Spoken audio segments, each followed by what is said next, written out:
ይህንን መልእክት የምታዳምጡ በተለይ የጉራጌ ተወላጆች ሁላችሁም በምትችሉት አቅም ሼር እንድታደርጉልኝ ፈልጋለሁ።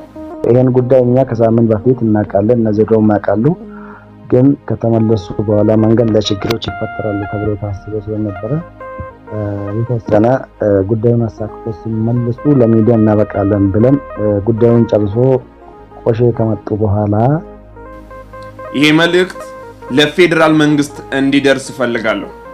ይሄ መልእክት ለማዕከላዊ ኢትዮጵያ ክልል መንግስት እንዲደርስ ፈልጋለሁ። በማዕከላዊ ኢትዮጵያ ክልል በማረቆ ቆሼ ዙሪያና በመስቃን እንሴኖ ዙሪያ የነበረው ግጭት መላው የኢትዮጵያ ሕዝብ የሚያውቀው ጉዳይ ነው። ምክንያቱም ላለፉት 7 ዓመታት ፍትህ ብለን ስንጠይቅ ታውቁናላችሁ። እዛ አካባቢ ንጹሃን ዜጎች ተገለዋል፣ ህዝብ ተፈናቅሏል። እዛ አካባቢ ልማት እንዳይታሰብ ላለፉት 7 ዓመታት ተሰርቶብናል። አዲሱ የማዕከላዊ ኢትዮጵያ ክልል ከተመሰረተ በኋላ በክልላችን ፕሬዝዳንት ዶክተር እንዳሻው ጣሰውና ከስራቸው ካሉ ካቢኔ አመራሮች ጋር ሆነው የዛን አካባቢ ሰላም ለማምጣት ከፍተኛ መስዋዕት ከፍለዋል። በእሳቸው የክልሉን ሰላም ለማረጋጋትና ለማምጣት ፊቱን ወደ ልማት እንዲያዞር ህዝቡ በማድረጋቸው ምክንያት እንሴኖና ቆሼ አካባቢ ከ1 ዓመት በላይ ሰላም ነበረ። የቱክስ ድምጽ ሰምተን አናውቅም ነበረ። ነገር ግን የዛ አካባቢ ሰላም መሆን እንቅልፍ የነሳቸው የተደራጁ የታጠቁ ኃይሎች በተደጋጋሚ ጥቃት ትንኮሳ እያደረጉ ይገኛል። የማዕከላዊ ኢትዮጵያ ክልል ሰላም ወዳድ የሆናችሁ አመራሮች ልብ ልትሉት ይገባል፣ ትኩረት ልትሰጡት ይገባል። ያ ቀጠና ላለፉት 7 ዓመት እንዴት እንዳለፈ ታውቃላችሁ። ህዝቡ እንዴት እንደተሰቃየ ታውቃላችሁ። የመስቃን ህዝብ ሰላም ይፈልጋል። ነገር ግን ጸረ ሰላም የሆኑ ከማረቆ ወረዳ የተነሱ ንጹሃን የመስቃን ጉራጌ ህዝብን የሚገድሉ አካላቶች ዛሬም አሉ። ክልሉ መንግስት እነዚህን ገዳይ ኃይሎች ፈልጎ አውጥቶ ለህግ ካላቀረበ የዛን አካባቢ የለፋችሁበት የደከማችሁበት ያንን ሰላም ያመጣችሁት ዳግም እንዲያገረሽ ምክንያት እየሆኑ ነው። የእንሴኖና የቆሼ ሰላም መሆን እንቅልፍ የነሳቸው ጸረ ሰላም ኃይሎች በተደጋጋሚ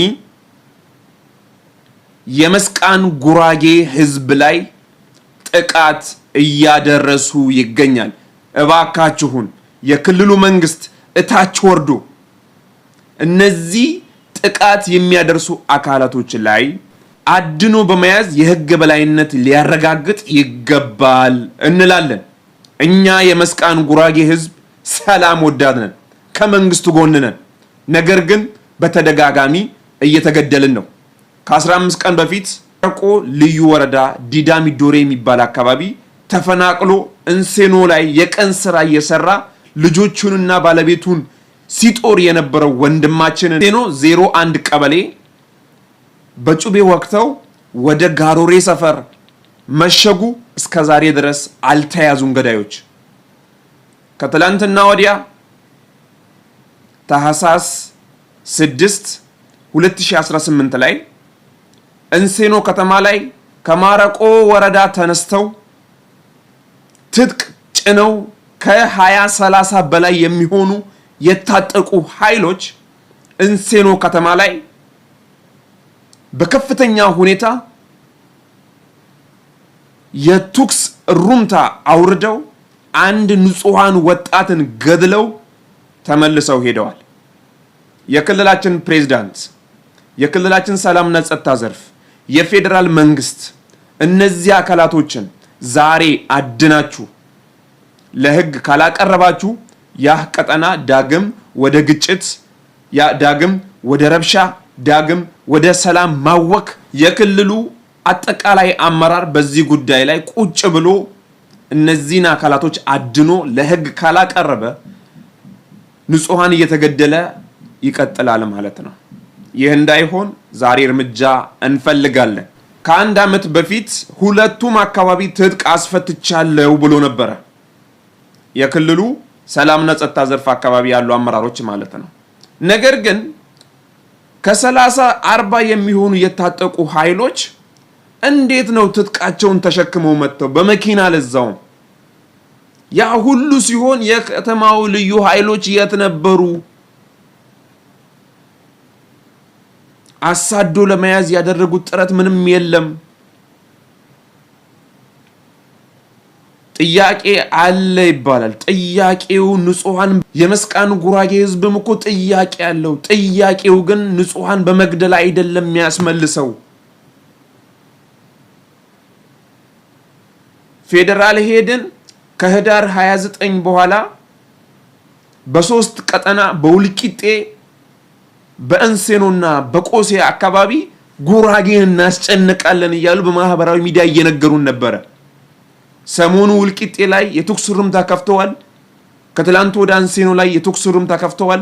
ቀጣይ የሚቀጥለው ቆሴ ነው ማለት ነው። እንደዛ ከሆነ የጉራጌ ህዝብ ልብ ልትለው ልትገነዘበው የሚገባ ነገር ይሄ ነገር ከቀጠለ አሁን እየታወጀብህ ያለው ጄኖሳይድ ወደ ተግባር እንደሚወርድ እርግጠኛ ነኝ።